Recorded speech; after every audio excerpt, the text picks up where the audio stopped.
Ito na si Aska, yung matapang na Tibetan Mastiff. Pinatrain po sa amin dito si Aska dahil sobrang tapang. Di ba? Yun ang reason. Sobrang tapang ni Aska. Pero ngayon mukhang stable na siya. Nahawakan na siya.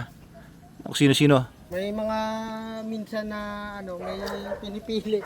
May pinipili pa rin siya. Dapat tuloy-tuloy lang ang nito, socialization nito. Pero yan, Sa mga girls, yan, mahawakan. Mga girls na hawakan. Pag lalaki, Medyo kay Paisal, medyo galit pa. galit pa sa lalaki. Parang si Violet din Kay Paisal kahapon, galit pa siya. Paisal, galit. Pag ganito lang, Oo. wala naman siyang pake. Sige, ano nyo lang. Dalhin nyo na rin sa labas para iba-ibang mga tao ang exposure nitong si Aska. Good girl, Aska. Ayun, Nakapokus siya kay Nico kasi binibigyan niya ng SDN, tama ba? SDN, the best dog food in the multiverse. So, yun ang treats namin dito sa mga dogs na tinetrain.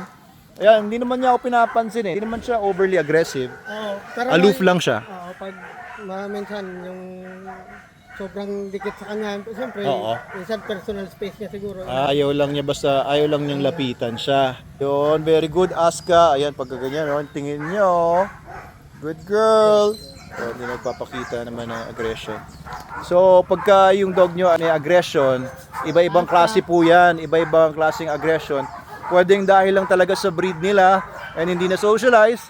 Maaring may traumatic experience. Maaring dahil sa fear na nagpapakita ng aggression yung aso. Or maaring may maternal aggression dahil bagong panganak. Merong food guarding kaya nagpapakita ng aggression or territorial aggression, iba-iba po yan.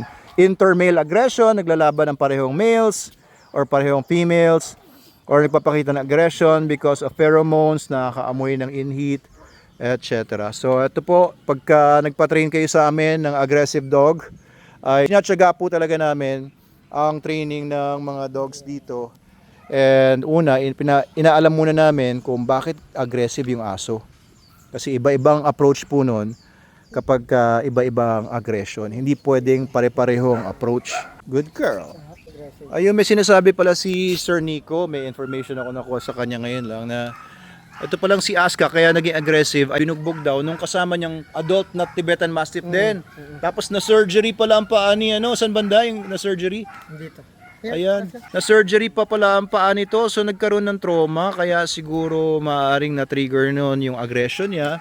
So okay, good girl, Aska. Pero mga Tibetan Mastiff, just like other Mastiffs din, hindi naman sila ganun ka-friendly. They're usually aloof sa strangers, normal yun. Good girl, Aska. Be good, tapos i-continue pa ng owner niya from OL1, mag-OL2 pa ito.